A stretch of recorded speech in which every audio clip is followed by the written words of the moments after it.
Hello everyone, my name is Jaybird and welcome back to Sounds of Her Love. Okay, good job me. Let's just jump into it. The street is quiet. It usually is around this time. I left just before the rush hour and recently I found myself trying to get to school a lot earlier than before. Maybe there's a reason for that. That reason, though, isn't there when I reached the end of the street. This is the place where I first met Carrie, and the place we agreed on meeting each other from now on. Carrie, though, isn't here. Granted, I did leave earlier than... Fuck! I did leave earlier just so I could be here before her. If I wait around a bit, I should be greeted to the cute sight of her being shocked to see me. Leaning back against the wall, I rub my brow as I take the time to think about the situation between us. On Saturday, I was privy to her life behind closed doors. Having to be involved in a dispute between parents with the additional sense of loneliness. Thinking about it really makes me sad that she has gone through so much. Bullying, a divorce, and seclusion.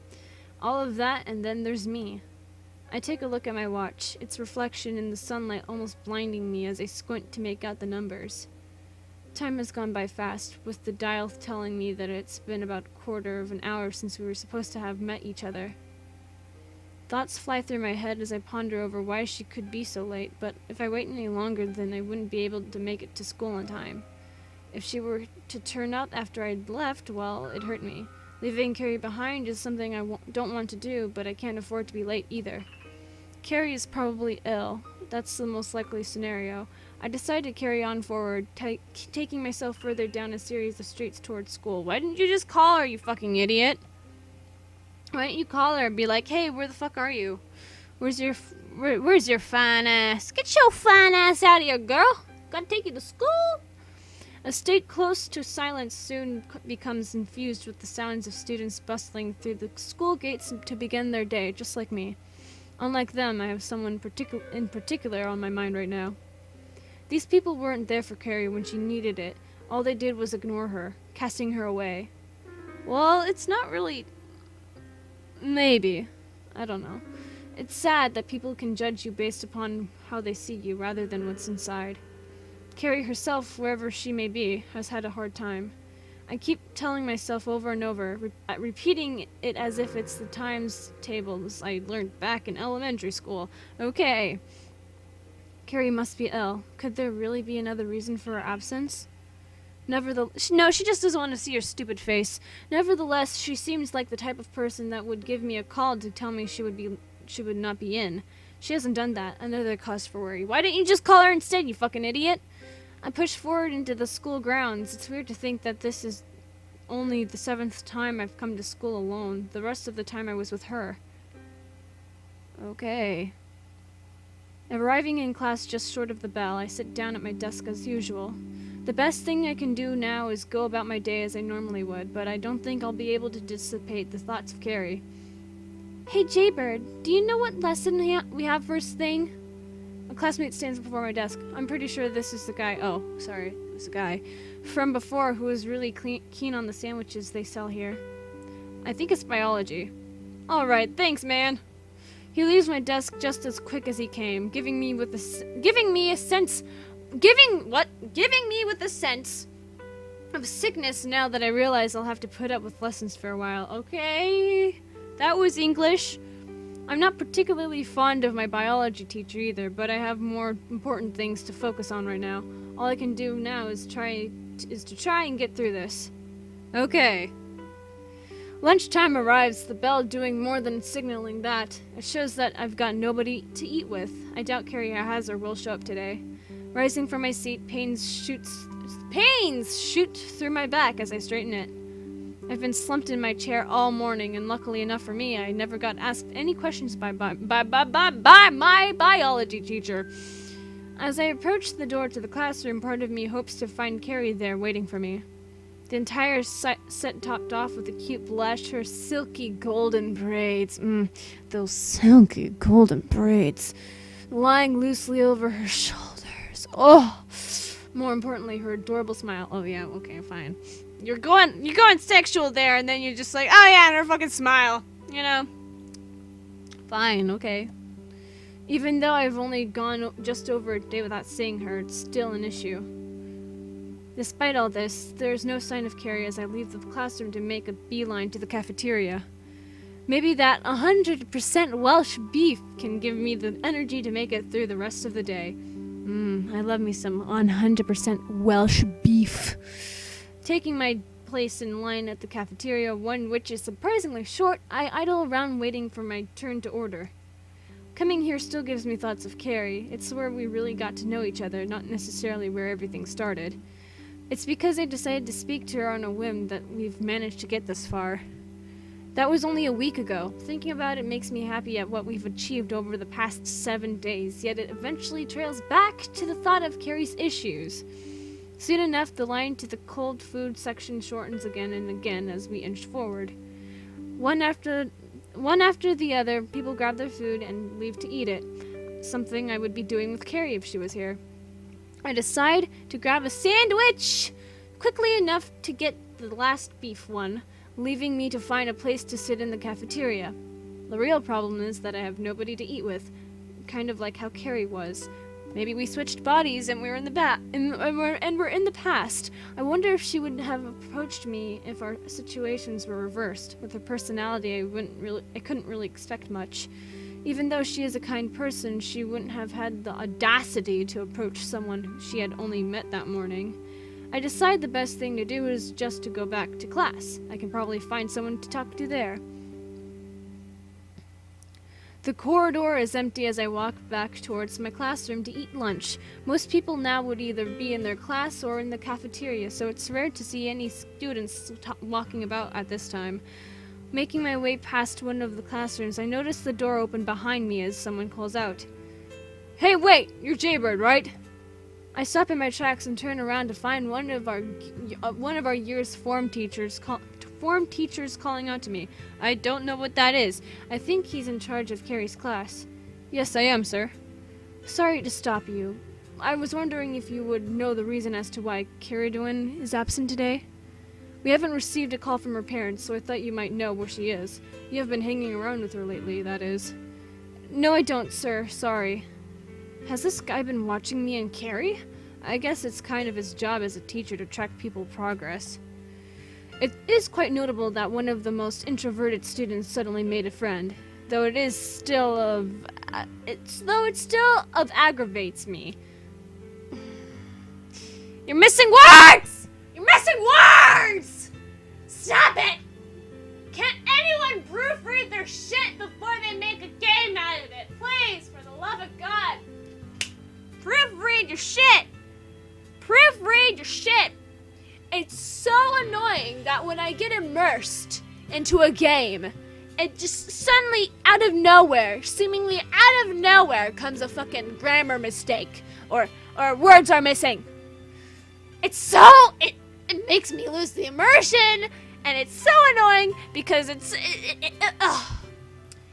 sometimes it's just hard to figure out how to just proofread your shit. Come on.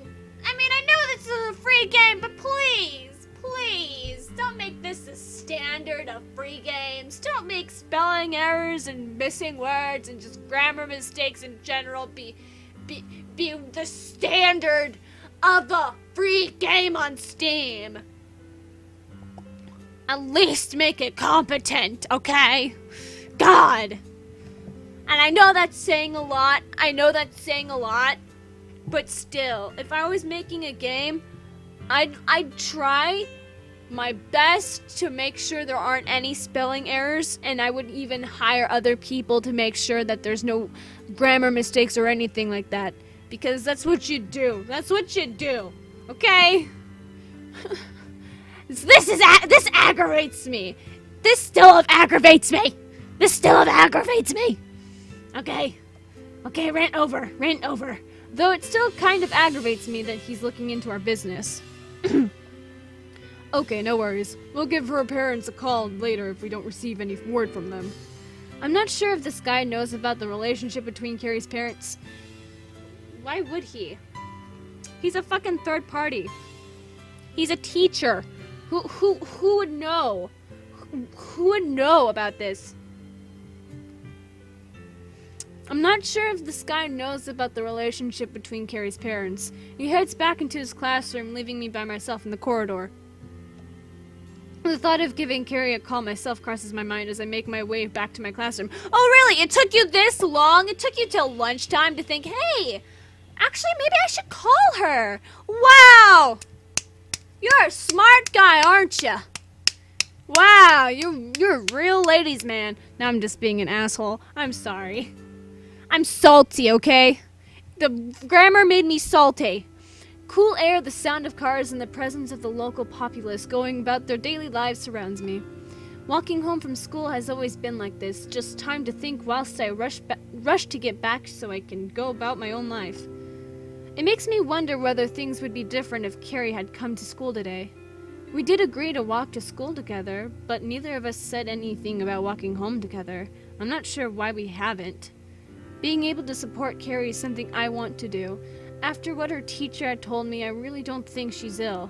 Surely her father would have informed the school. They're never too keen on pupils missing lessons.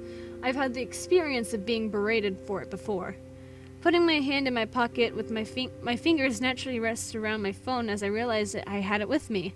I did decide on giving Carrie a call, though I'd rather wait until I'm at home before doing so. Why? Something inside me knows the things we'll discuss won't be the same as the trivial things we both embraced before. Step by step, I trace back my usual path down my street to and from school, quickly arriving home and making my way indoors. Thank you, okay? Thank you for telling me all that. Inside, instead of the usual sounds of my father's boasting and my mother's retorts, I find my sister sitting down and playing on her phone. It's something she wouldn't usually do. Why she's doing it downstairs and in her room, I'm not in her room. I'm unsure. Oh, you're back.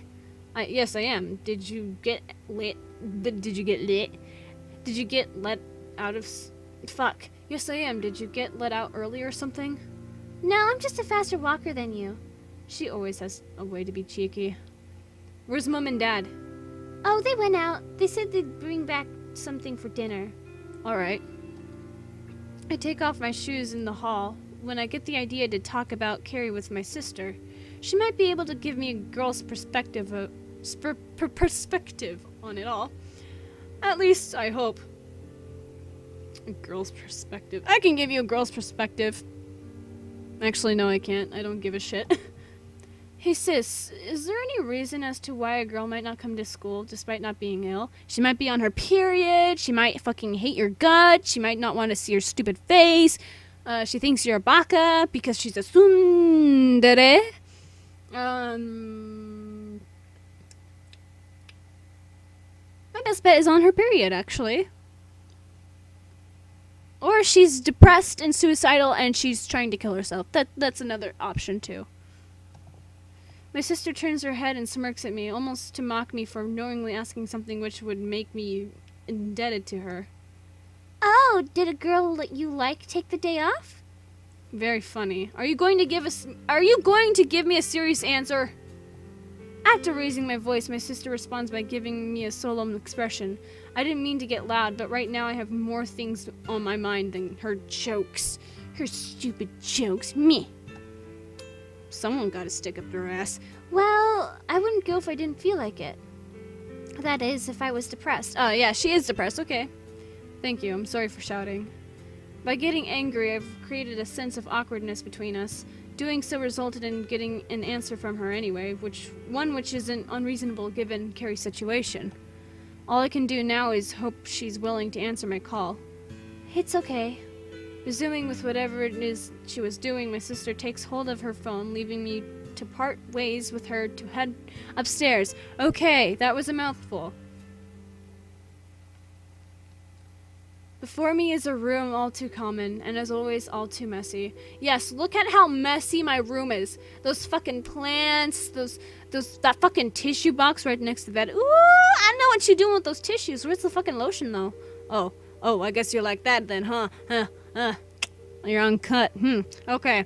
Good job. Okay, we got a fucking lamp here, and we got a clock, and then we got another plant here. You got a lot of plants, and you got like one lone book, like right there. I don't know what this is. Is that an AC or something? Oh yeah, it is, because there's a fucking net. Okay, we got this all figured out, okay? And your room is not messy at all, although your bed, your fucking top sheet is not tucked in your bed, and it does look a little bit messy. But other than that, your room is not that messy. You don't have much stuff in it, so stop calling it messy. My room is messy. There are clothes everywhere. Everywhere. Well, not everywhere. I kind of cleaned it up, but still, my room is messy. So stop saying your room is messy, because it's not. It's not. It's fucking not. Okay, anyways. I'm just getting salty today. God damn. Looking around, I realize this will be the stage upon which I begin my act to be there for Carrie, a girl who has grown on me so much over the course of a mere 7 days. The sounds of cars resonate through the open window, causing me to look outside and stare back at a melancholic expression. Is that really what I look like? The image is beyond me as I continue to listen to the melodic rhythm of people within the city going about their lives. Here I am, hesitating to call someone who means so much to me, someone who changed me. I was under the assumption that after meeting Carrie, I was able to bring her out of her shell. She told me otherwise, but I find myself thinking about how much she has done for me, how much we've been there for each other, neither of us even realizing it. The pounding of my heart acts as a timer, urging me as I clasp the phone in my hands. All I have to do now is press the button. A pang of nervousness causes me to sweat as my breathing sharpens, unsettling my mind as I continue wanting to get this issue resolved. With an unsteady hand, I take the move to press call. Now it is up to her to answer. It's 5:42 again. Okay, fuck. The phone rings. I love that. The phone rings slightly longer than I would expect it to if Carrie really felt like talking. It can only be assumed that she's at home. If her phone was anywhere near her, then she would have answered it by now. The ringing stops abruptly, causing me to feel a sense of relief, which is soon washed away when someone other than Carrie answers the phone. Hello? Who might this be? Oh, wait. He has a Welsh accent, right? Fuck. I'm sorry. I'm gonna offend you people again. Hello? Who might this be? I'm sorry. That wasn't even a good accent. That wasn't even an accent. On the other end of the line is Carrie's father. I don't know how many parents who would answer their child's phone, but at least I can ask him about Carrie. This is Jaybird. Oh, that's right. You were over here the other day, weren't you? I don't know what the fuck that was, but I'm going with it. I'm sorry if that's not a Welsh accent. I can't, okay? I can't be like, boom, Welsh, I'm Welsh now, boom, boom, ooh, I'm Russian now. No, I can't do that. I'm sorry. It just evolves. I'm sorry about what happened. I don't usually get so worked up. That's going southern, actually, sorry. I don't usually get so worked up, but there's a lot of things going on right now that I don't know what accent that was. I'm sorry. This is a journey we're going on together. All I can do is apologize for making you witness it all. I can understand. How is Carrie doing? She wasn't in school today. I thought you might be calling about that. You're a good lad, you know? I've only met this guy once and he's calling me a good lad. On the other hand, getting on his good side isn't a bad thing in any shape or form. Carrie's in her room at the moment. She hasn't been down in a while. That's concerning. She's locked herself in her room? I think it's because she is upset about the relationship between me and my wife. Well, she won't be my wife for much longer. It's a complicated story. Did Carrie ever mention it to you? Not in any detail. She just told me to forget about her mother after Saturday. Well, I think you deserve to know. It'll help explain what Carrie's feeling. I don't think I'm in a position to be this involved with her family issues. Really, it's odd to think he would be telling this to me. Fucking hell. Right? You're fucking proofread goddamn games! People, if your games are heavily based on text and like providing information to the audience using words, fucking proofread it. God damn it. if it's word-orientated. Fucking proofread! Listening now, though, might make it easier to understand what Carrie is feeling, and if I want to help her, it's something I must know. Currently, we're going through a divorce, but that should be more than apparent. After we moved to Japan, things started to get rocky between us. My wife decided to go on holiday back to Wales, though her real intention was to get back with her ex-husband. I eventually caught wind of it after one of my friends spotted them together. She stayed there, but at the same time filed for a divorce. Divorce. It's a complicated process when you're dealing with two countries.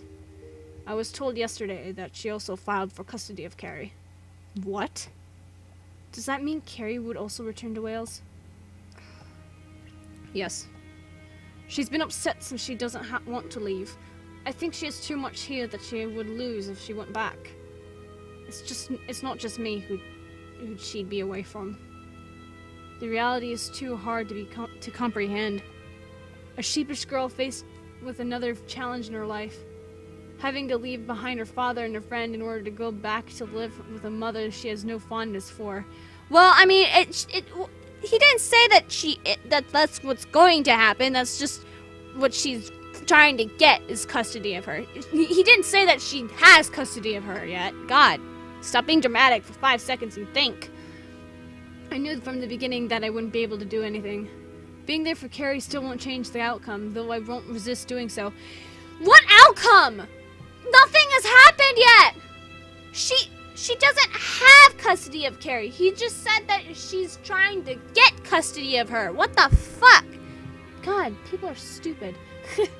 I'm getting mad at a game. Oh my god. I'm just salty today. I'm sorry. This is just salty me.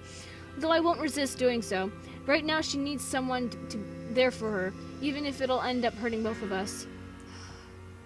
If you want to speak to Carrie yourself, you're welcome to come over anytime. But I'm not sure how receptive she'll be about it. It feels wrong if I don't at least try to get my voice through to her. Even if she turns me away, I just want her to know that I'm here for her. To know that, despite the pain, the people most important to her will give back everything in return. That we care for her. That I care for her. Do you think I'll be able to come over today? I don't see why that would be a problem. Though, like I said, I'm not sure how Carrie will react. Her reaction right now isn't really stable. All that matters to me is how she's feeling, which I know is far from good. I want to reach out to her. Alright, I'll be over shortly. Goodbye. Hey, now, in a rush, I hang up on Mr. Irwood without giving him the chance to respond. Wasting time isn't an option. I need to get there as soon as possible. Yeah, let's go, guys! Let's go! Heading downstairs, my footsteps resonate throughout the house, causing my sister to give me a bewildered look. Luckily enough, she doesn't give me an issue and goes back to using her phone. Passing through the hall, the door opens before me, revealing my parents, home from their trip out. I don't have time to make conversation, so I slip past them at the doorway, both of them giving me the same bewildered look as my sister did in the process. Where are you off to, son? I'm going to a girl's house! Gonna get laid! Upon hearing that, my father contorts his face in surprise, finally leaving me with a proud smile as I set off to make my way down the street. All I should focus on is being there for Carrie, a thought which drives me as I race my way to her house. Oh boy. It's dark now. Ooh boy. Let's hope we don't get mugged or shanked. Though I wouldn't be disappointed with that. Darkness fills the path towards Carrie's house, bare the street lamps which guide my course towards it. A long and winding one, in a metaphorical sense, that is. Well, guys, I think I'm gonna end this episode off here, actually. I know. It's just getting so juicy, you know? It's just getting so juicy. However, I'm tired. Okay? A girl gotta sleep. Well, I don't need to sleep right now. It's not my bedtime. But I think it's just a good time to leave it off at. So, with that being said, if you guys enjoyed this episode of Sounds of Her Love and you would like to see more of this game, then leave a like down below, leave a comment down below, share it with your friends, subscribe if you haven't, ring that notification bell, and remember, die safely. Bye-bye!